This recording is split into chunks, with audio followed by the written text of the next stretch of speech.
नमस्कार मित्रों, स्वागत है आपका हमारे YouTube चैनल एडुमेनिया पर। और आज हम एक बहुत ही इंटरेस्टिंग टॉपिक आपके सामने लेके आए हैं। क्लास 10th का ज्योग्राफी पोर्शन का chapter number 1 resource and development, जो कि CBSE पॉइंट ऑफ व्यू और HBSE पॉइंट ऑफ व्यू से काफ़ी इम्पोर्टेंट चैप्टर है। थोड़ा साइंटिफिक चैप्टर भी है। तो स्टार्ट करते हैं हम chapter number 1 geography, resource and development, और we can say resource and their development, resource and development, ये हमारे चैप्टर का नाम है। क्लास 10 बोर्ड के पेपर में काफ़ी क्वेश्चन इस चैप्टर से आते हैं, तो होप आप इसको थोड़ा ध्यान से इसको देखोगे, हमारी वीडियो को पूरा समझोगे, देखोगे। ठीक है, तो हम स्टार्ट करते हैं। सबसे पहले what is resource. What is resource? Everything available in our environment,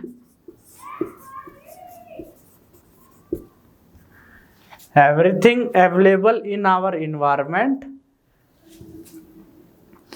used for satisfaction of human wants, used for satisfaction of human wants is known as resource। जो हमारे इन्वायरमेंट में मौजूद है और वो हमारी वांट्स को सेटिस्फाइड करता है, उसको हम रिसोर्स बोलते हैं। ठीक है, इन्वायरमेंट में मौजूद है और हमारी वांट्स को सेटिस्फाइड करता है। अब इसमें कुछ कंडीशन है। कंडीशन क्या है वो देखिए। हमारे पास टेक्नोलॉजी होनी चाहिए भी रिसोर्स को, जैसे बहुत सारे रिसोर्स हमें अंडरग्राउंड मिलते हैं, अर्थ क्रस्ट में मिलते हैं। उनको कैसे निकाला जाए, कैसे उसका यूज किया जाए, उसके लिए भी टेक्नोलॉजी चाहिए। इकोनॉमिकली फीसिएबल, भाई आपके पास उन रिसोर्स को कंज्यूम करने की, यूज करने की कैपेसिटी होनी चाहिए इकोनॉमिक टर्म्स में। ठीक है, अब मान ले कोई भी रिसोर्स है, मान ले उसका प्राइस है 1000 रुपीज, तो आपके अंदर कैपेसिटी होनी चाहिए अगर उस 1000 रुपीज को आप पे कर पाओ। ठीक है, आपके अंदर ये कैपेसिटी होनी चाहिए। तो everything available in our environment used for satisfaction of human wants is called resource,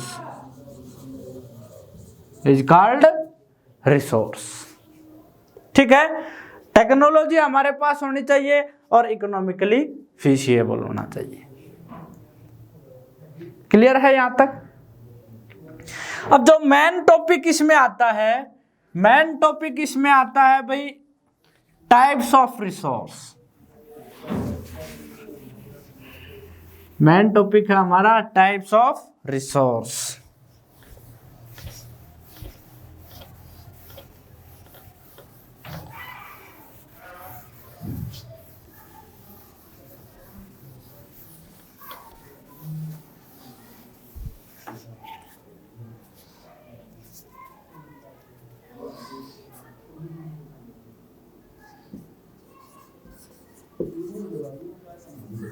types of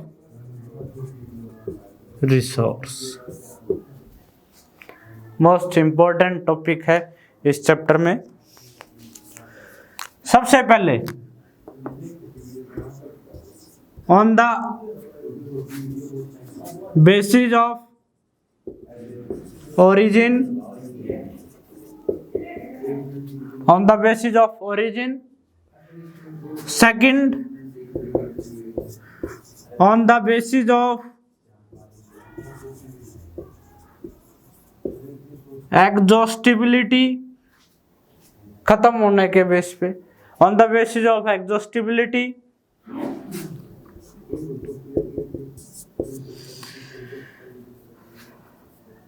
On the basis of ownership, अभी किसका अधिकार है इन रिसोर्स पर, on the basis of ownership. Fourth, on the basis of development, on the basis of development. ये चारों point में से किसी ना किसी एक बेस पे आपसे पूछा जाएगा classification of resource, difference of resource. भाई देखो यहां पर एक पॉइंट आप समझो, मैं क्या बताना चाहता हूं. बहुत सारे बच्चे पूछा जाएगा define the classification of resource on the basis of exhaustibility आपसे पूछा जाए, या ओनरशिप आपसे पूछा जाए. लेकिन बच्चों के दिमाग में क्या रहता है, बायोटिक है बायोटिक, क्या रहता है, बायोटिक है बायोटिक, सिर्फ ये लिखते हैं. लेकिन आपने ये कंडीशन देखनी है, किस बेस पे आपसे क्लासिफिकेशन करने के लिए बोला है. भाई on the basis of origin बोला है, या on the basis of exhaustibility बोला है, या on the basis of ownership बोला है, या on the basis of development बोला है. तो ये आपको ध्यान में रखना है, ठीक है. अब हम स्टार्ट करते हैं on the basis of origin.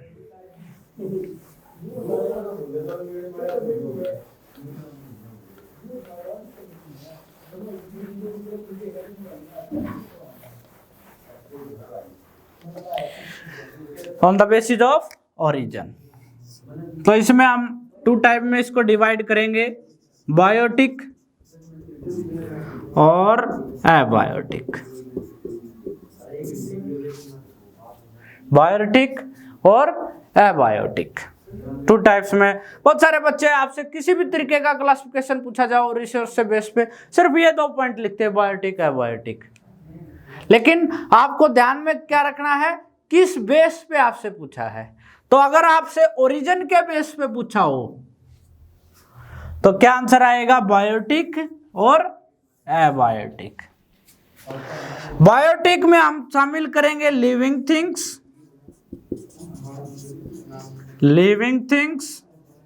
और एबायोटिक में हम शामिल करेंगे नॉन लिविंग थिंग्स.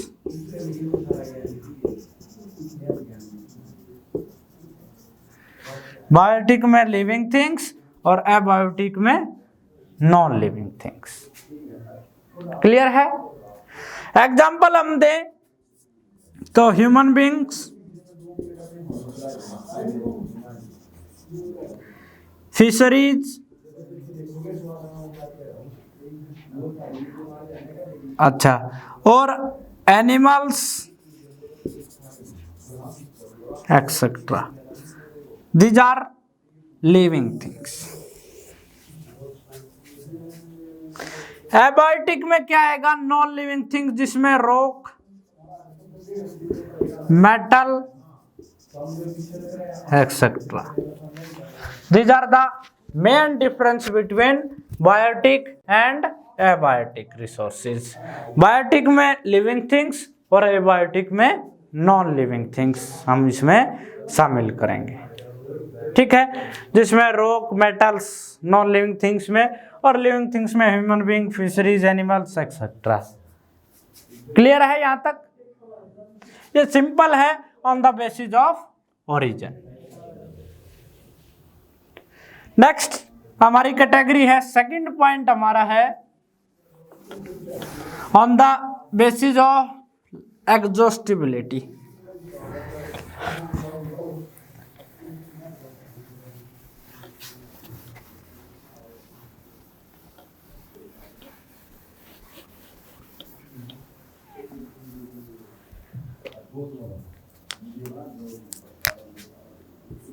सेकंड है on the basis of exhaustibility, exhaust खत्म होने के कगार। अगेन इसमें हम इसको 2 पार्ट में डिवाइड करेंगे, renewable and non renewable.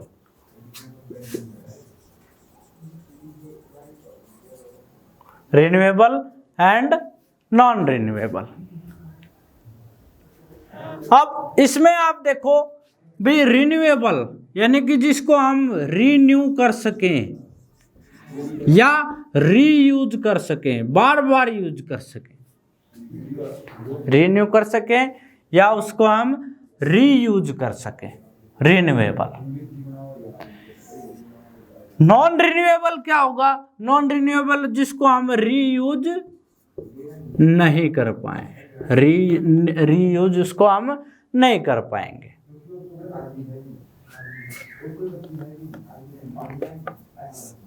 Reuse ना कर पाए। अगर एग्जांपल इनके दें भाई, जैसे रीयूज में हम किसको, सोलर एनर्जी बार बार हम यूज करते हैं, विंड एनर्जी, वाइल्ड लाइफ और वेजिटेशन। वेजिटेशन भी एक बार खत्म हो दोबारा जल्दी से उत्पन्न हो जाती है। Solar energy, wind energy, wild life, vegetation etcetera, these are renewable resource जिसको हम रीयूज कर सकते हैं। नॉन रिन्यूएबल वो रिसोर्स होते हैं जिनका प्रोडक्शन में, जिनका दोबारा प्रोडक्शन में मिलियंस ऑफ ईयर लग जाते हैं, मिलियंस ऑफ ईयर लग जाते हैं। तो इसलिए यहां पर जिसको रीयूज हम ना कर पाए। ठीक है, अब इसमें आप देखो, इसमें क्या आएगा, कोल, पेट्रोलियम एक्सेट्रा, जिसको एक बार आपने यूज कर लिया उसके बाद आप काफी लंबे समय के बाद और इवन ना भी दोबारा उत्पन्न हो, उन सब रिसोर्स को हम बोलेंगे नॉन रिन्यूएबल रिसोर्स। क्या बोलेंगे? Non renewable resource. क्लियर है? एक चीज यहां पर देखो, रिन्यूएबल रिसोर्स को हम बोलते हैं non conventional resource, non conventional resource. Renewable resource को हम क्या बोलेंगे? Non conventional resource. और नॉन रिन्यूएबल रिसोर्स को हम बोलेंगे कन्वेंशनल रिसोर्स। इसको हम बोलेंगे कन्वेंशनल रिसोर्स। तो ये नॉन रिन्यूएबल है तो ये कन्वेंशनल, ये रिन्यूएबल है तो ये नॉन कन्वेंशनल, उल्टा है।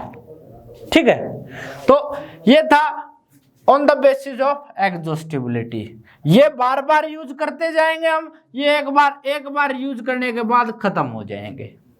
ठीक है, एक बार आपने यूज कर लिया तो ये खत्म हो जाएंगे। ठीक है, इसलिए इनको क्या बोला गया है? Non renewable. और इन रिसोर्स को हम बार बार यूज करते रहेंगे। सोलर एनर्जी हमें मिलती रहती है, विंड एनर्जी हमें मिलती रहती है, वाइल्ड लाइफ, वेजिटेशन। ठीक है, क्लियर है यहां तक? Next, on the basis of ownership. Next topic है हमारा on the basis of ownership.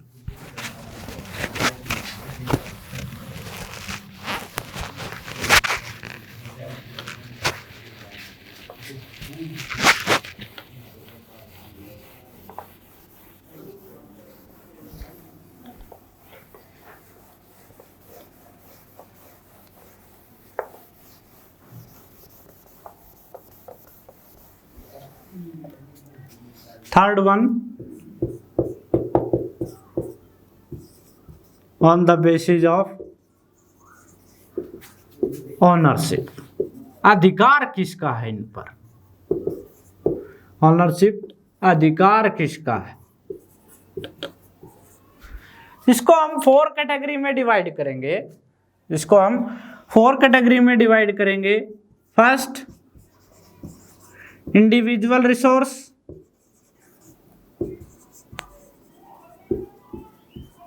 नाम से ही सजेस्ट हो रहा है इंडिविजुअल, यानी कि किसी एक का अधिकार हो, ठीक है। सेकंड, कम्युनिटी रिसोर्स, सेकंड है कम्युनिटी रिसोर्स। थर्ड है national resource,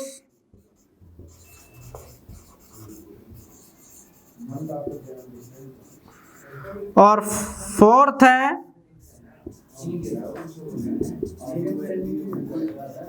international resource. Fourth है इंटरनेशनल रिसोर्स। अब इनको हम बारी बारी से इनको स्टडी करते हैं।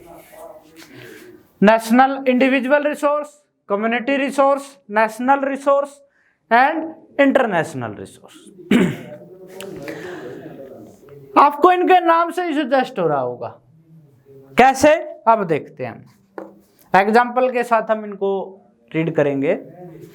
इंडिविजुअल रिसोर्स, भाई किसी एक व्यक्ति का अधिकार जिन रिसोर्स पर हो उसको हम इंडिविजुअल रिसोर्स बोलेंगे, किसी सिंगल व्यक्ति का। जैसे सारी प्राइवेट प्रॉपर्टी को हम इसमें शामिल करेंगे। प्राइवेट यानी कि किसी ग्रुप की या किसी एक सिंगल पर्सन की हो। जैसे हमारा घर, माय हाउस, ठीक है। अच्छा, माय प्लॉट ऑफ लैंड, और we can say my agriculture land, my agriculture land. ये सब किस कैटेगरी में आ जाएंगे? ये इंडिविजुअल रिसोर्स की कैटेगरी में आ जाएंगे, ठीक है। किसकी कैटेगरी में आ जाएंगे? ये इंडिविजुअल रिसोर्स की कैटेगरी में ये आ जाएंगे, ठीक है। इंडिविजुअल, किसी एक व्यक्ति का अधिकार हो जिस पर। नेक्स्ट है कम्युनिटी रिसोर्स। भाई कम्युनिटी यानी कि जैसे आपका आस पड़ोस मोहल्ला, सभी का अधिकार हो जिस पर। किसी सिंगल इंडिविजुअल का अधिकार इन पर नहीं हो, सभी का अधिकार हो, उसको हम बोलेंगे कम्युनिटी रिसोर्स। अगर इसके एग्जाम्पल हम देने लग जाएं तो जैसे पब्लिक पार्क, अब कोई जैसे गांव में या शहर में कोई पार्क है, गवर्नमेंट के द्वारा बनाया गया है, तो उसमें अब ये थोड़ा है कि भाई इन 2 लोगों का अधिकार है या इस एक सिंगल पर्सन का अधिकार है, सभी का अधिकार है। चाहे आपकी कास्ट कोई भी हो, आपका रिलीजन कोई भी हो, आप किसी भी लैंग्वेज ग्रुप से बिलोंग करते हो, कोई भी कुछ भी कंडीशन हो, सभी का अधिकार है। उन सभी को हम बोलेंगे कम्युनिटी रिसोर्स। क्या बोलेंगे? Community resource. Public park, pond in village, ठीक है। अच्छा, और भी बहुत सारी जैसे पंचायती जमीन होती है गांव में, वो भी सब कम्युनिटी रिसोर्स की कैटेगरी में आ जाता है, ठीक है। तो कम्युनिटी रिसोर्स यानी कि जिसको सभी मिलकर यूज करते हैं, किसी एक सिंगल व्यक्ति का अधिकार नहीं है, सभी उसको यूज कर सकते हैं, वो आ जाएगा कम्युनिटी रिसोर्स की कैटेगरी में। क्लियर है? नेक्स्ट है नेशनल रिसोर्स। नेक्स्ट क्या है? National resource. नेशनल रिसोर्स वो रिसोर्स होते हैं जो हमारी नेशनल टेरिटरी में आते हैं, जो हमारी नेशनल टेरिटरी में शामिल होते हैं, वो सब नेशनल रिसोर्स होंगे। जो हमारी बाउंड्री के दायरे में आते हैं, हमारी ज्योग्राफिकल बाउंड्री है, उसके आगे भी है, वो हम डिस्कस करेंगे। तो नेशनल टेरिटरी में जो आते हैं, अब नेशनल टेरिटरी में वो रिसोर्स चाहे गवर्नमेंट के कंट्रोल में हो, चाहे वो प्राइवेट लोगों, प्राइवेट इंडिविजुअल के कंट्रोल में हो, चाहे वो गवर्नमेंट के कंट्रोल में है या कोई प्राइवेट इंडिविजुअल के कंट्रोल में है, सब नेशनल रिसोर्स की कैटेगरी में आएंगे। भाई गवर्नमेंट का तो ठीक है, अब आप बोलोगे भाई प्राइवेट लोगों की प्रॉपर्टी है वो नेशनल रिसोर्स। भाई हमारी पहली कंडीशन क्या है? अगर भाई हमारी ज्योग्राफिकल बाउंड्री में वो पड़ता है, कोई मान ले मेरा घर भी है वो हमारे इंडिया की ज्योग्राफिकल बाउंड्री में पड़ता है, तो इसलिए वो नेशनल रिसोर्स हो गया। दूसरा, अगर मान ले मेरी कोई जमीन है, मेरी कोई एग्रीकल्चर लैंड है, उसमें गवर्नमेंट चाहती है अगर भी यहाँ से रोड निकाला जाए या कोई और इंफ्रास्ट्रक्चर डेवलपमेंट की जाए तो वो कर सकती है। प्राइवेट प्रॉपर्टी पर भी गवर्नमेंट का अधिकार हो सकता है। उसके लिए गवर्नमेंट क्या करती है? लोगों को प्रिस्वेड करने के लिए मुआवजा वगैरह उनको देती है। ठीक है, तो ये सब किसकी कैटेगरी में आ जाएंगे? National resource. एक कंडीशन हमने पढ़ लिया, जो हमारी ज्योग्राफिकल बाउंड्री में जो पड़ता है। ठीक है, जो हमारी ज्योग्राफिकल बाउंड्री में पड़ता है, इसमें हम जो फॉरेन एम्बेसी वगैरह है, जो भारत दूसरे देशों के दूतावास हैं, उनको हम शामिल नहीं करेंगे। दूसरी बात, अब मान ले ये है हमारा कोस्टल एरिया,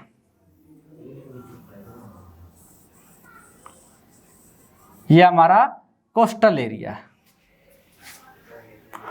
अब जो इसके अंदर जो भी रिसोर्स हैं वो तो नेशनल रिसोर्स हो गए, ये हमने पढ़ लिया है। आगे भी जो हमारी बाउंड्री है इसके अंदर जो रिसोर्स हो गए वो हमने पढ़ लिया है अच्छी तरीके से। इसके अलावा जो ये है ओशियन पार्ट, यहाँ पर क्या है?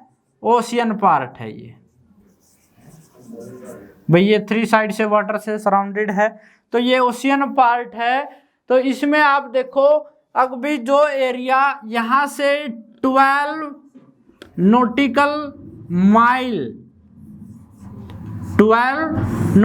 माइल का जो एरिया है वो भी हमारे, यानी कि ये कोस्टल एरिया हमारा कोस्टल बाउंड्री है। यहाँ से समुद्र की तरफ, यहाँ से समुद्र की तरफ 12 नॉटिकल माइल तक जो एरिया है वो भी किस में आएगा? वो नेशनल रिसोर्स की कैटेगरी में आएगा। किसकी कैटेगरी में आएगा? नेशनल रिसोर्स की कैटेगरी में आएगा। 1 mile is equal to how many kilometre? 1.6 kilometre 1 mile. And 1 nautical mile is equal to how many kilometre? 1.8 kilometre. इसके आगे भी वैल्यू होती है, मैं अप्रोक्स में आपको बता रहा हूं। 1.8 kilometre, 1 nautical mile is equal to 1.8 kilometre. तो 12 नॉटिकल माइल तक वो हमारे नेशनल रिसोर्स की कैटेगरी में वो रीजन आएगा। वहां पर हम फिशिंग, अच्छा माइनिंग, जो कोल पेट्रोलियम का अगर कोई सोर्स है तो वो यूज करेंगे, उन रिसोर्स को हम यूज करेंगे, तो वो नेशनल रिसोर्स की कैटेगरी में आ जाएगा। तो ये था नेशनल रिसोर्स। अब लास्ट हमारा बचा है इंटरनेशनल रिसोर्स। लास्ट बचा है international resource on the basis of ownership.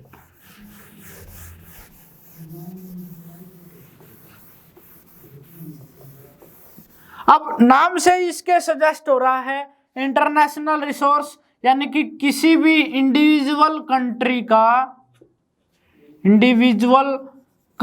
का अधिकार इन रिसोर्स पर नहीं है। किसी भी इंडिविजुअल कंट्री का अधिकार इन रिसोर्स पर नहीं है। इनको कौन कंट्रोल करेगी? International community. कौन कंट्रोल करेगी? इंटरनेशनल कम्युनिटी, जिसमें इंटरनेशनल इंस्टीट्यूशन है। अगर किसी देश को इन रिसोर्स, भाई जैसे ऑयल वेसल, शिप वेसल गुजरते रहते हैं इंटरनेशनल वाटर से, तो उनको परमिशन लेना पड़ता है इंटरनेशनल कम्युनिटी से, इंटरनेशनल इंस्टीट्यूशन से उनको परमिशन लेना पड़ता है।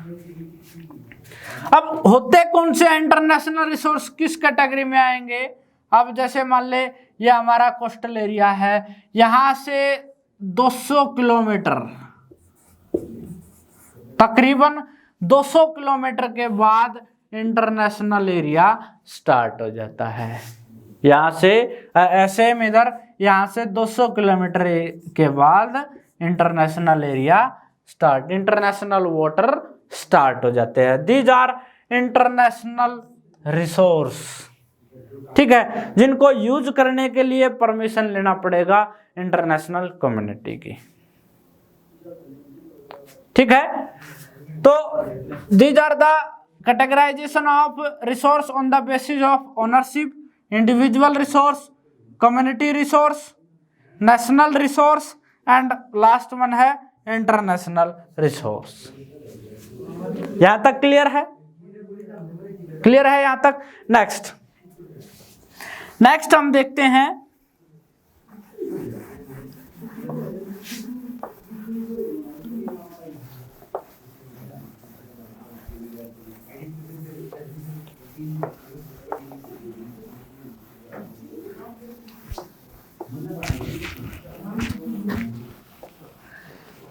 on the basis of development, on the basis of development।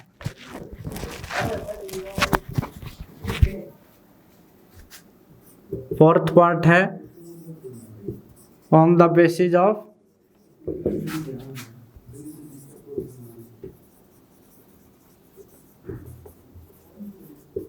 Development. Again इसको हम 4 पार्ट में कैटेगराइजेशन करेंगे। सबसे पहले पोटेंशियल रिसोर्स, सबसे पहले potential resource, second developed resource,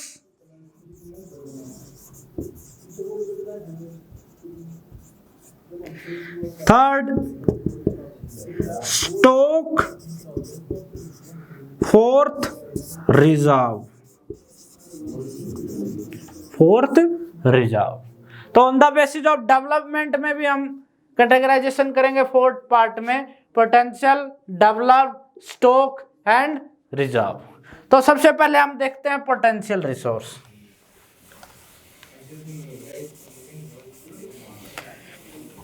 देखो इसमें मैं एक कॉमन एग्जांपल यूज करता हूं।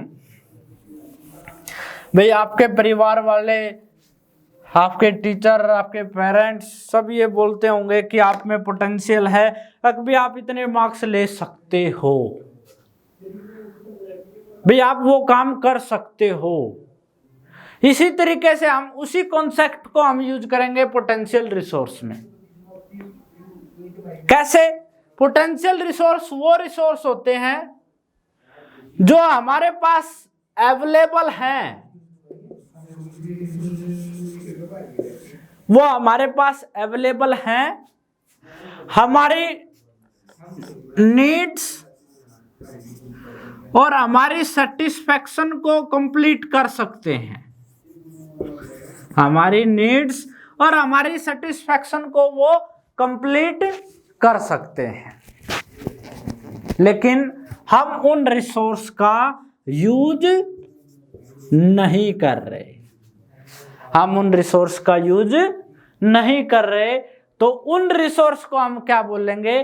Potential resource. वो अवेलेबल हैं, उसमें कैपेबिलिटी है, उन रिसोर्स में कैपेबिलिटी है, वो हमारी नीड्स और सेटिस्फैक्शन को पूरा कर सकते हैं, लेकिन उसका हम यूज नहीं कर रहे हैं। That is potential resource, that is potential resource. अगर मैं इनमें एग्जांपल आपको दूं तो देखो राजस्थान, गुजरात, नेक्स्ट है डेवलप्ड रिसोर्स। तो देखो अब मान ले एक जगह है, ये कोई एक पर्टिकुलर प्लेस है, यहाँ पर हमें मान ले कोई रिसोर्स मिला है, भाई वो मैंने बोल दिया यहाँ पर हमें मिला है कोल, कोयला मिला है। तो इसका हमने इस जगह का हमने सर्वे भी कर लिया है। हमारे पास टेक्नोलॉजी भी है, टेक्नोलॉजी भी है, ठीक है, सर्वे कर लिया है, टेक्नोलॉजी है। अच्छा, उसके बाद क्वांटिटी, क्वांटिटी और क्वालिटी, क्वांटिटी और क्वालिटी हमने दोनों मेजर कर ली हैं। तो इन रिसोर्स को हम क्या बोलेंगे? डेवलप्ड। इन रिसोर्स को हम क्या बोलेंगे? डेवलप्ड। अब वो डिपेंड किस पे, जैसे मैंने यहां पर लिखा टेक्नोलॉजी, इसको हम अलग तरीके से लिखेंगे भी। सर्वे कर लिया, क्वांटिटी क्वालिटी चेक कर ली। अब वो रिसोर्स डिपेंड किस पे करेगा? अभी हमारे पास टेक्नोलॉजी कैसी है, हम इकोनॉमिकली फिजिबल हैं या नहीं, ठीक है, इकोनॉमिक कैपेबिलिटी हमारे अंदर है या नहीं, भी हम इतना पैसा लगा सकते हैं इन रिसोर्स को यूज करने के लिए या नहीं, हमारे पास एप्रोप्रिएट टेक्नोलॉजी है या नहीं, इस बात पर डिपेंड करेगा यूज ऑफ दिस रिसोर्स। इसको हम किस कैटेगरी में हम डालेंगे? इसको हम डेवलप्ड रिसोर्स की कैटेगरी में डालेंगे। किस कैटेगरी में डालेंगे? डेवलप्ड रिसोर्स की कैटेगरी में इसको डालेंगे। क्लियर है? नेक्स्ट हम इसमें देखते हैं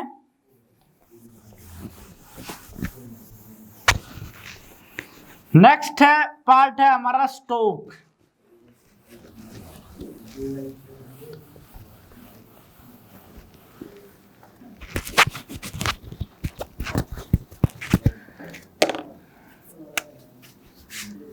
नेक्स्ट पार्ट है हमारा स्टॉक।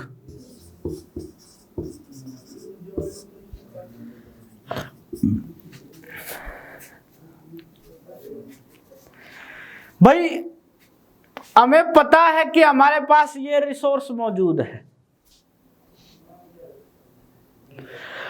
ऐसा रिसोर्स हमारे पास मौजूद है जो हमारी नीड्स को, हमारी सेटिस्फेक्शन को आसानी से कंप्लीट कर सकता है, हमारी नीड सेटिस्फेक्शन को आसानी से कंप्लीट कर सकता है, लेकिन हम उस रिसोर्स का यूज नहीं कर पा रहे हैं। क्यों नहीं कर पा रहे हैं? क्योंकि हमारे पास एप्रोप्रिएट टेक्नोलॉजी नहीं है, हमारे पास एप्रोप्रिएट टेक्नोलॉजी नहीं है, ठीक है। तो उसको हम क्या बोलेंगे?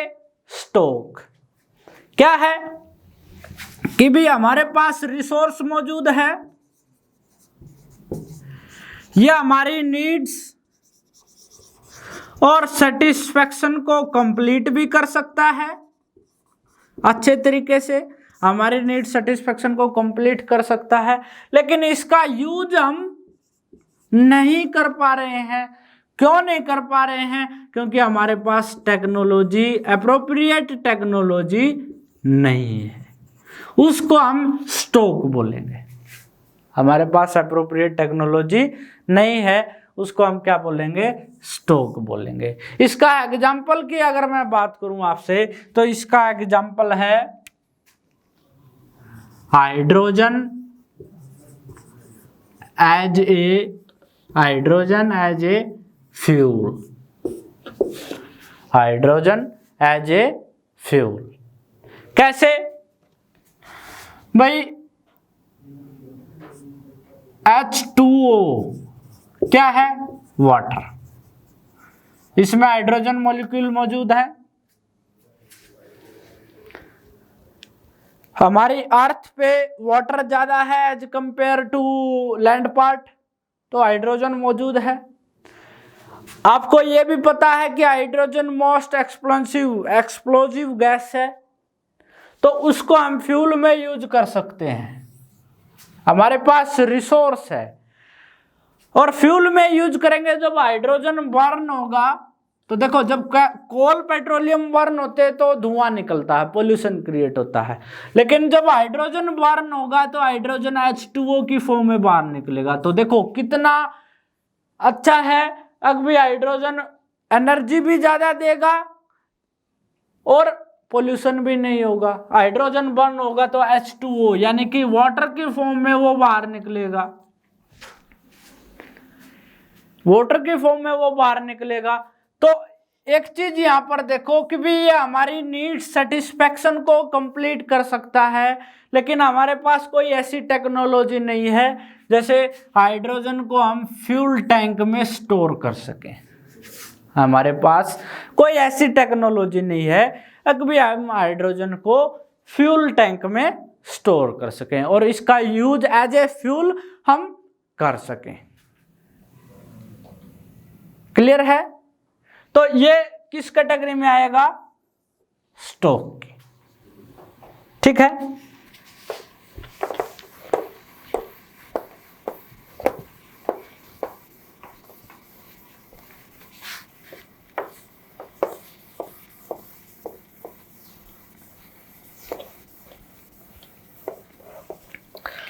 लास्ट इसमें आता है रिजर्व। लास्ट इसमें क्या आता है? फोर्थ पॉइंट है reserve, stock and reserve. Reserve क्या है? Subset of stock. इसमें क्या है भी हमारे पास रिसोर्स मौजूद है, ये हमारी नीड्स और सेटिस्फैक्शन को कंप्लीट कर सकता है, नीड्स और सेटिस्फैक्शन को कंप्लीट कर सकता है, लेकिन हम उसका यूज नहीं कर रहे हैं। हम इसका यूज नहीं कर रहे हैं। हमारे पास यहां पर क्या है कंडीशन? हमारे पास टेक्नोलॉजी भी है, एक तरीके से टेक्नोलॉजी भी है हमारे पास, लेकिन हम उसका यूज नहीं कर रहे हैं। क्यों नहीं कर रहे हैं? May be reserved for future use और सस्टेनेबिलिटी।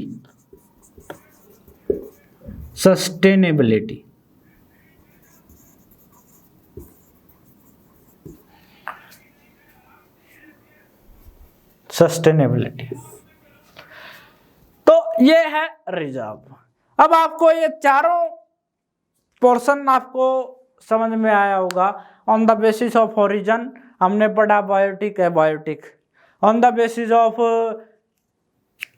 ओनरशिप हमने पढ़ा 4, individual, community, national, international. On the basis of exhaustibility हमने पढ़ा 2, रिन्यूएबल, नॉन रिन्यूएबल। रिन्यूएबल को हम नॉन कन्वेंशनल रिसोर्स भी बोलते हैं और नॉन रिन्यूएबल को हम कन्वेंशनल रिसोर्स भी हम बोलते हैं। और लास्ट हमने पढ़ा on the basis of development, और इसमें हमने क्या पढ़ा? इसमें हमने पढ़ा developed resource, potential resource, stock and reserve. Developed, potential, stock and reserve, ये हमने इसमें पढ़ा है। ठीक है, अब हम बात करते हैं, ये टॉपिक है हमारा sustainable development.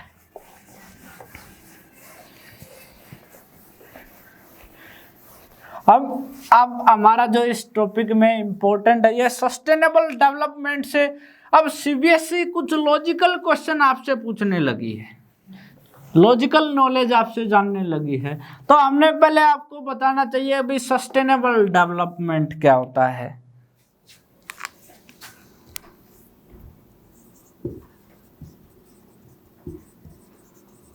Sustainable development,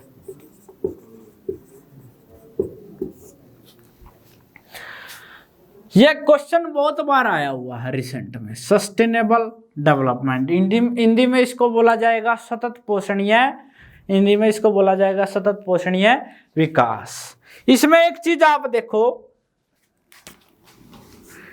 we need to develop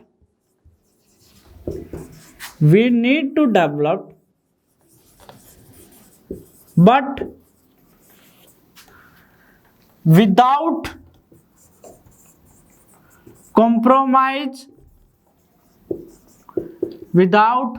compromise the needs of future generation,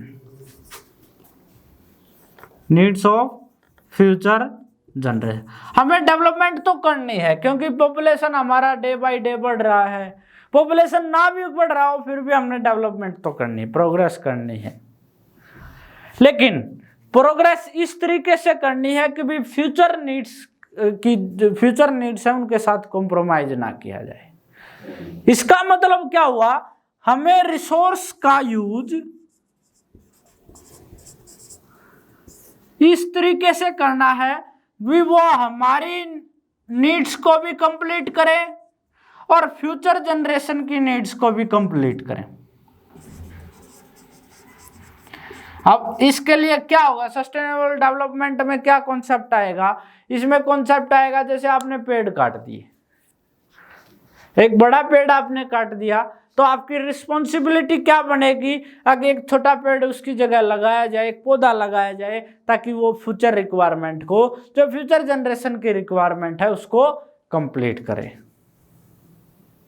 ठीक है, क्योंकि फ्यूचर जनरेशन को भी ग्रोथ के लिए, डेवलपमेंट के लिए रिसोर्स चाहिए। अगर सारे रिसोर्स हम अभी यूज कर लेंगे तो उनकी लाइफ मिजरेबल हो जाएगी, वो डेवलप नहीं कर पाएंगे। तो इसलिए ये कॉन्सेप्ट आया सस्टेनेबल डेवलपमेंट का। We need to develop but without compromise the needs of future generation. Clear है? नेक्स्ट इसमें हम देखेंगे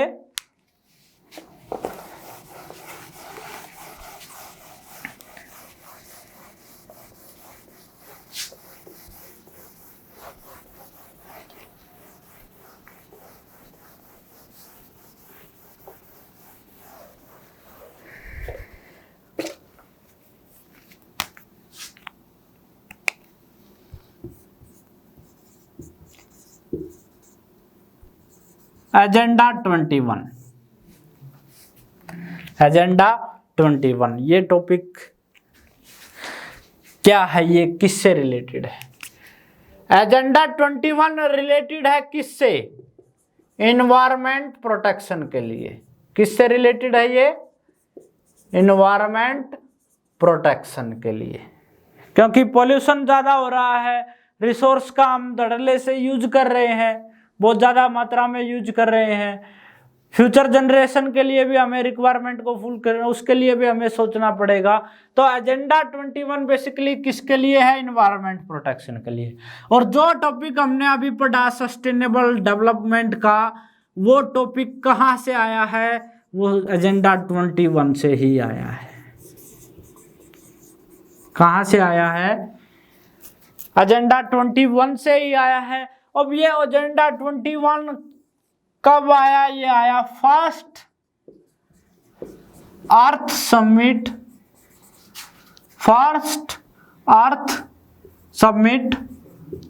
1992 में, जो कि ब्राजील में हुई थी, रियो डी जेनेरियो। रियो एक जगह, रियो ओलंपिक गेम भी हुए हैं रियो में, तो एक जगह है रियो डी जेनेरियो, वहां पर फर्स्ट अर्थ समिट हुई 1992। भाई 1992 से पहले वर्ल्ड जो है वो अनअवेयर था एक तरीके से। अभी आवर पोल्यूशन हो रहा है जिससे ग्लोबल वार्मिंग बढ़ रही है, रिसोर्स पर प्रेशर इंक्रीज हो रहा है, बहुत सारे रिसोर्स डिप्लीट हो चुके हैं, एनिमल्स, बर्ड, ये इस तरीके का भी, ये भी डिप्लीशन की तरफ है। तो एक तरीके से इसमें फर्स्ट अर्थ समिट में more than 100 heads of government, यानी कि लगभग 100 से ज्यादा देशों के राष्ट्रीय अध्यक्ष इसमें शामिल हुए और उन्होंने इन्वायरमेंट को प्रोटेक्ट करने के लिए एक एजेंडा 21 बनाया। ठीक है, जिसमें सस्टेनेबल डेवलपमेंट पे ज्यादा जोर दिया गया और हर कंट्री अपना एजेंडा 21 बनाएगी, अपने तरीके से वो रिसोर्स का डिप्लीशन होने से बचाएगी। ठीक है, अपने तरीके से वो रिसोर्स का डिप्लीशन होने से उसको बचाएगी। क्लियर है? नेक्स्ट एक और छोटा सा टॉपिक हम डिस्कस करते हैं, रिसोर्स डिस्ट्रीब्यूशन। ये चैप्टर बड़ा इंपॉर्टेंट है भाई ज्योग्राफी में। आपकी 10th क्लास में 20 मार्क्स की ज्योग्राफी, ईच पोर्शन है 20 मार्क्स, और इस 20 मार्क्स में ये चैप्टर बड़ा इंपॉर्टेंट है। चारों पोर्शन है, देखो हिस्ट्री ये 20 marks, geo 20 marks, civics 20 marks, eco 20 marks. ठीक है, और इसमें से मैप भी आता है, जियो में से 3 मार्क्स का मैप आता है, और हिस्ट्री में से 2 मार्क्स का मैप आता है। तो अब नेक्स्ट टॉपिक है हमारा distribution of resource.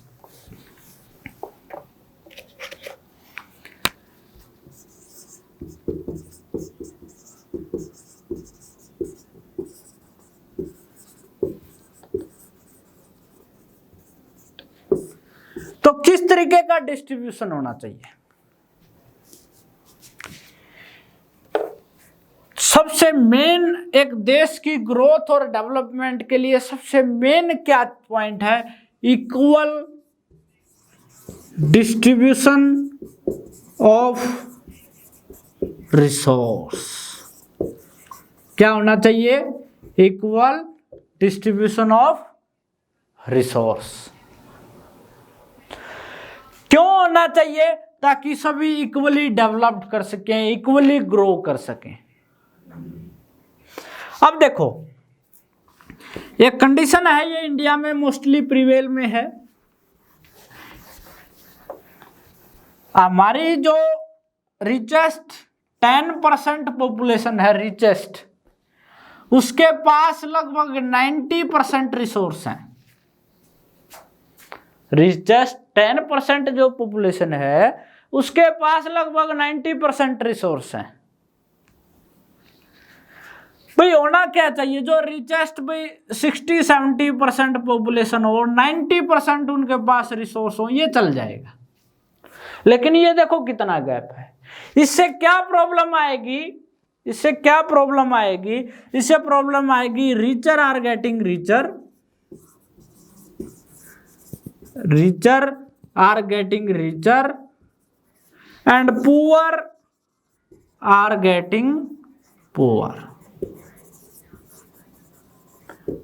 Poor are getting poor. Richer are getting richer and poor are getting poor. क्योंकि poor इनके पास रिसोर्स नहीं है तो ये डेवलप नहीं कर पाएंगे, पॉवर्टी को फेस करेंगे। इनके पास ज्यादा रिसोर्स हैं ये। और इसका एक एग्जांपल आपको देखने को मिलता है मुंबई में एक धारावी स्लम है जो कि एशिया का लार्जेस्ट स्लम है, और वो स्लम इस तरीके से स्प्रेड आउट हो रहा है और भी बढ़ रहा है। ठीक है, स्लम्स मीन्स झुग्गी बस्ती। उसी के साइड में आप देखो तो मल्टी स्टोरी बिल्डिंग है, तो मल्टी स्टोरी बिल्डिंग है वो रिचर सेक्शन को बिलोंग करती हैं। तो मल्टी स्टोरी बिल्डिंग है, उनकी हाइट तो इंक्रीज हो रही है ऐसे, और स्लम इस तरीके से बढ़ रहा है। तो इसलिए richer are getting richer and poor are getting poor. क्यों? क्योंकि रिसोर्स का डिस्ट्रीब्यूशन क्या इक्वल नहीं हुआ, इसकी वजह से रिसोर्स डिस्ट्रीब्यूशन इक्वल नहीं हुआ, इसकी वजह से ये प्रॉब्लम आई है। बहुत सारे स्टेट हैं, बिहार, अच्छा उड़ीसा, वेस्ट बंगाल, यहां पर रिसोर्स भी है, उनका ऑप्टिमम यूज नहीं हुआ है। और देखो एक स्टेट की भाई रिचर स्टेट है या पुअर स्टेट है, उसमें एक फैक्टर नहीं बहुत सारे फैक्टर काम करते हैं। एजुकेशन लेवल, रिसोर्स कितने हैं, जो जमीन है वो उपजाऊ है या नहीं है, तो बहुत सारे फैक्टर काम करते हैं। लेकिन फिर भी तो यहाँ पर रिसोर्स का ऑप्टिमम यूज नहीं किया गया है। ठीक है, इरिगेशन फैसिलिटी, खेती है इरिगेशन फैसिलिटी नहीं है, उपज नहीं होगी। और कुछ स्टेट ऐसे हैं जो वेल डेवलप्ड हैं, तो वो किसकी वजह से है? वो रिसोर्स डिस्ट्रीब्यूशन की वजह से है। ठीक है, तो किस तरीके से रिसोर्स डिस्ट्रीब्यूशन होना चाहिए? इक्वल डिस्ट्रीब्यूशन ऑफ रिसोर्स होना चाहिए। क्लियर है यहां तक? ओके।